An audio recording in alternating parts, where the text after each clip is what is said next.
तुम्हारा शस्त्र ये नहीं।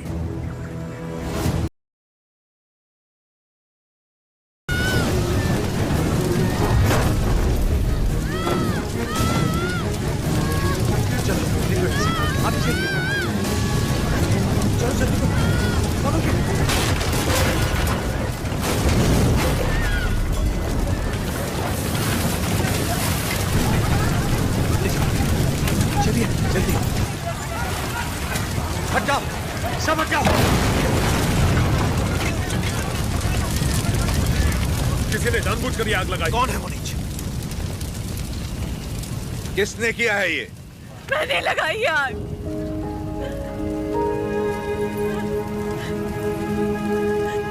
मैंने लगाई। जिस घर में तुम दीप जलाती थी उसी घर को तुमने जला दिया? तो और क्या करती? कभी हम राजाओं की तरह रहते थे, अंग्रेज आए और इस भूमि को दरिद्र कर दिया। उसमें 2 साल हो गए हमें सूखे की मार सहते। किसी तरह हमने आधी अधूरी फसल उगाई, वो भी अंग्रेज लगान के तौर पर उठा ले गए। अब तक तो मैं किसी तरह बच्चों का पेट पालती रही, लेकिन अब मेरा बेटा चोरी पे उतर आया है। इससे बड़ी शर्म की बात और क्या हो सकती है? जो हाथ देने के लिए उठे थे उन्हीं को चोरी करता हुआ नहीं देख सकी मैं। मैंने सोचा अपमान के जीवन से सम्मान की मौत अच्छी।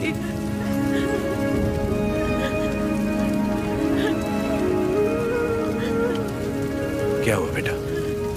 तुम्हें भूख लगी थी? माँ हमें खिलाती और खुद भूखी रहती। मैंने पड़ोसी के घर में खाना देखा तो माँ के लिए ले आया। क्या ये पाप है?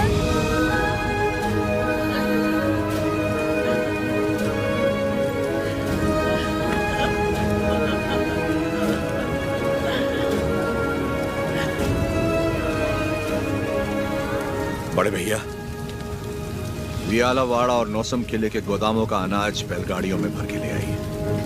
आज से रेनाडू की इस धरती पर कोई भूखा नहीं सोएगा। बांट दीजिए सब में, जैसा तुम कहो।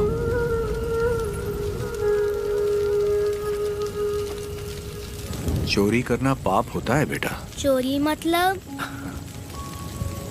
जो चीज हमारी नहीं उसे हाथ लगाना चोरी है। और हमारी हो तो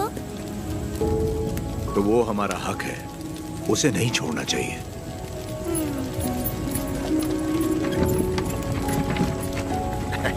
रेड्डी जी, आपने मुझे बुलवाया? मैंने इस महीने की पेंशन भेज दी है। राघवाचारी, जब तक अच्छी फसल होती रही ये लोग तुम्हें समय पर लगान दे रहे थे या नहीं? बिल्कुल दे रहे थे सरकार। तो जाकर अपने मालिकों से कह दो सूखे में लगान नहीं मिलेगा। क्या कहा? ये कहा कि अगले साल भी लगान नहीं मिलेगा। मैं समझा नहीं। ना माने तो हम उनकी हड्डियों का हल बनाकर अपने खेत जोतेंगे और दुगना लगान चुका देंगे। आफत आ गई तो? आने दो, मुझे उसी दिन का इंतजार है।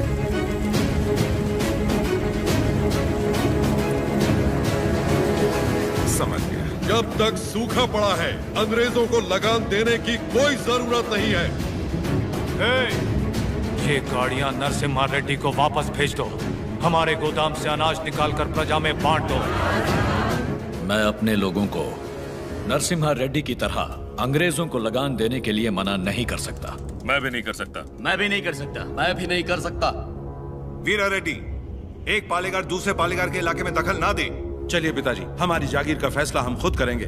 हम रहेंगे नरसिम्हा रेड्डी के साथ। चलिए।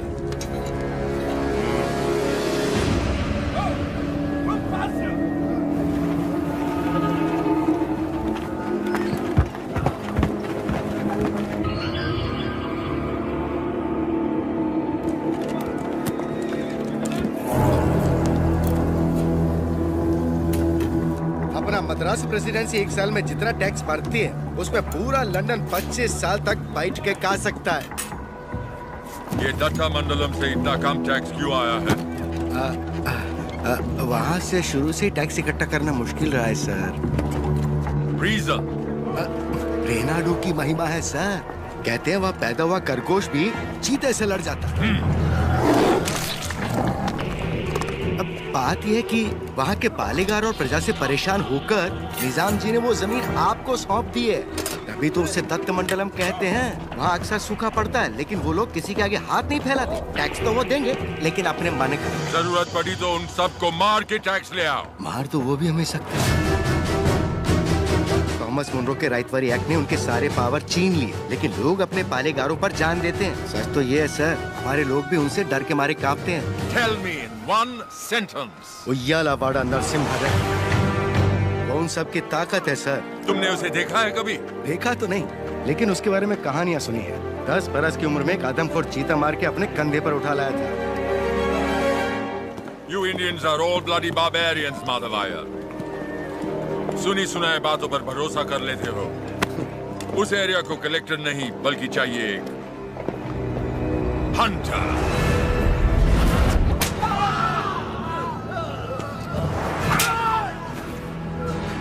गोरा है राजा और काला उसका स्लेव। इस बनारस सिल्क के लिए विक्टोरिया शिप 6 महीने से वेट कर रहा है। हमारे पास रंग नहीं है सरकार।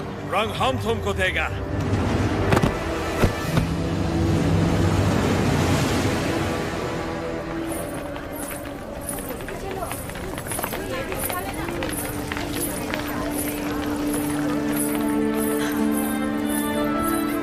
ये ब्याह नहीं त्योहार है, हिंदू मुसलमानों के बीच प्रेम का त्योहार। ये आओ।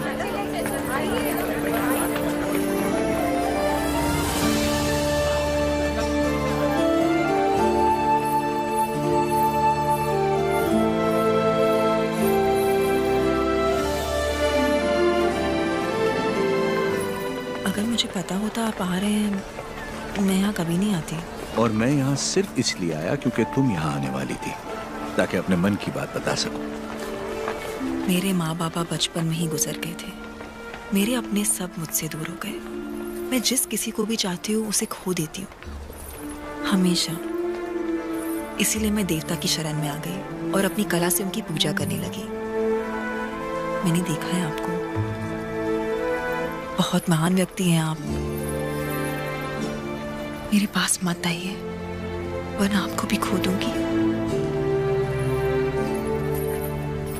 तुम मुझसे दूर भी चली जाओ, फिर भी मेरा प्रेम तुम्हारे साथ रहेगा।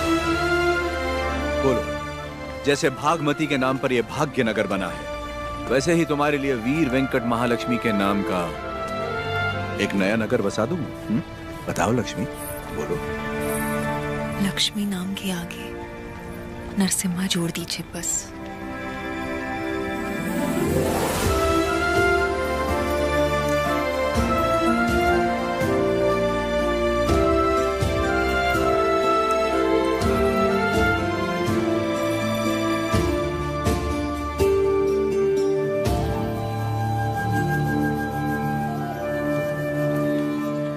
स्वामी, नोसम किले को खबर भेजती है, नरसिम्हा रेड्डी वहाँ भी नहीं है।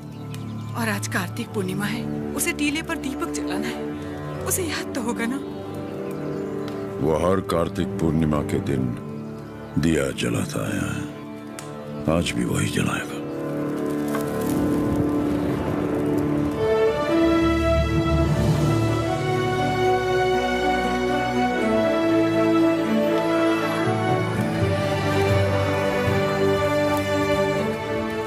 नरसिम्हा रेड्डी को सत्य बताने का समय आ गया।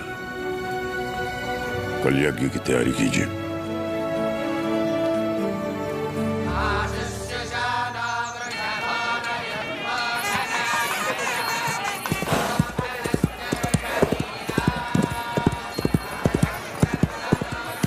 ओ बन्ना, ये सब क्या हो रहा है? कोई यज्ञ होने वाला है, गुरुजी भी आए।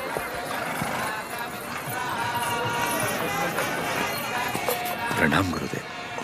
आयुष्मान भव। सीमा में अकाल पड़ा है, वर्षा के लिए यज्ञ करना होगा। चलो, जैसी आपकी आज्ञा। तैयार हो जाओ। नरसिम्हा जी माँ। ये वस्त्र पहन लो। ठीक है माँ। बोल ना, आप बोलिए ना। नहीं तू बोल। माँ, हाँ, कुंवारे पुरुषों को तो यज्ञ नहीं करना चाहिए ना, तो फिर मैं कैसे तुम्हारा विवाह बचपन में हो चुका है, सिद्धमा के साथ हो चुका है नरसिम्हा।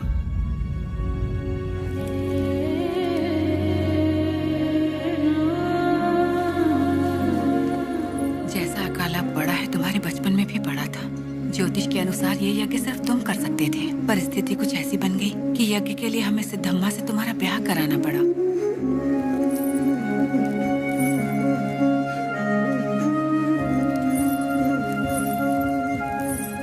यज्ञ की खातिर हमने ये सब कर तो दिया, फिर पता चला तुम्हारी कुंडली में दोष है। तुम और तुम्हारी पत्नी 24 वर्षों तक एक दूसरे को देख नहीं सकते थे, वरना तुम्हारे प्राण संकट में आ जाते। तो हमें तुम दोनों को अलग करना पड़ा।